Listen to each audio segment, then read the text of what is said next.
Iya, halo, assalamualaikum warahmatullahi wabarakatuh. Semangat pagi, sahabat pioner semuanya. Salam sukses, salam sehat selalu untuk Anda dan keluarga. Nah, teman-teman, bertemu kembali di channel Ublek-Ublek TV Info.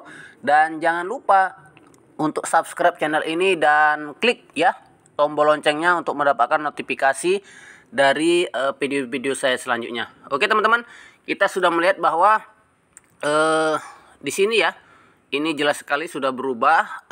Kemudian ya sini sudah kita melihat bahwa ada contoh migrasi ya. Kemudian ini sebetulnya manage checklist ya, seperti itu teman-teman. Dan kemudian kita juga sudah melihat bahwa Nicholas Kokalis sudah berbicara di video ini dengan berbagai permasalahan dan kesuksesan seperti itu. Dan kemudian kita akan membahas teman-teman tentang migrasi mainnet dan nilai koin. Nah, jadi teman-teman, ini analisis saya. Saya kemarin diskusi dengan teman-teman. Sebenarnya project ini ke depannya mau gimana? Apakah koinnya mahal dan lain sebagainya? Nah, ini kita akan bahas. Nah, mungkin nanti teman-teman punya masukan ke saya. Dan kemudian kita analisis bersama. Nah, teman-teman, saya di sini sudah jelas sekali ya. Koinnya ada 6.249 koin ya. Dan kemudian ini teman-teman, saya melihat roadmap ya, atau melihat kertas putih yang dulu ya, walau sekarang sudah berubah. Kita semua tahu bahwa akan ada suplai 100 miliar yang akan dibagi-bagi ya teman-teman, yang akan dibagi-bagi. Nah, kemudian juga dari 100 miliar koin itu ya, ada 65 miliar yang akan beredar untuk ya, yang dari kita sendiri, yang dari penambang sendiri, yang akan untuk 7 miliar manusia. Nah, itu menurut roadmap ya, menurut white paper. Nah, jadi ketika saya melihat hal tersebut, saya berpikir bahwa seandainya saja ya, koin pioner sebanyak ini ya, kalau di Thailand, kemudian Vietnam ya teman-teman, ini bahkan sampai 1 juta, 2 juta koin. Nah, kalau ini terjadi segitu banyaknya, maka dengan 35 juta pioner, ini suplainya bisa lebih dari 100 miliar. Nah, teman, hitunglah pakai kalkulator, kan seperti itu. Jika 35 juta manusia saja masing-masing punya 2000 koin, maka dia sudah 75 miliar ya, 70 miliar ya. Nah, sudah 75 miliar koin. Nah, seperti itu teman-teman. Nah, ketika kita melihat nilai-nilai ini ya teman-teman, nilai di atas ini, maka kita akan kembali lagi kepada yang namanya enclosed mainnet ya. Nah, jadi kita lihat mainnet, apakah ini tergantung pada penguncian. Nah, kan banyak orang mengunci dari 3 tahun, sekian persen, 100% dan lain sebagainya. Nah, setelah ini terjadi penguncian ini ya teman-teman. Nah, ini kita melihat lagi bahwa masuk ke migrasi mainnet. Nah, saya punya 6.249. Nah, ini hanya 885 yang masuk migrasi mainnet. Nah, kemudian saya akan masuk kepada Pi Browser teman-teman. Pi Browser ya. Kita lihat di Pi Browser. Ya, di Pi Browser tadi di akun Pi saya 885 ya teman-teman. Dan kemudian pindah kemari juga 885. Nah, di sini ada sejarah pembayaran ya, sejarah pembayaran. Nah, ini sejarah pembayaran ini koinnya dibayarkan ke kita ya, yang ada pada akun kita. Contoh, yang pertama yang masih terkunci itu ada 796 ya. 796. Saya nggak tahu apakah nanti ini dibuka pada tanggal 14 hari setelah migrasi mainnet.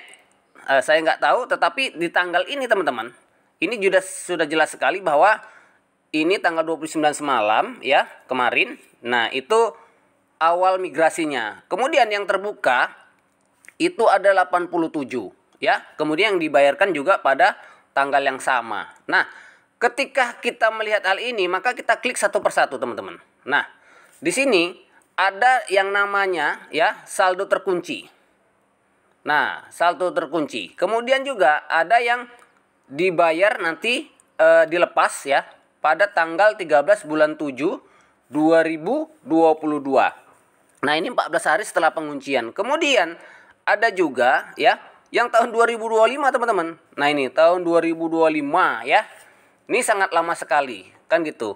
Nah, apakah ya, teman-teman, apakah koin kita ini ada 2 kali digunakan, yaitu pada saat enclosed mainnet ya, penukaran peer to peer atau penukaran barang pada enclosed mainnet, atau digunakan ya pada tahun 2025 setelah penguncian ya teman, setelah penguncian 3 tahun tadi, kan gitu, yang akan bisa digunakan.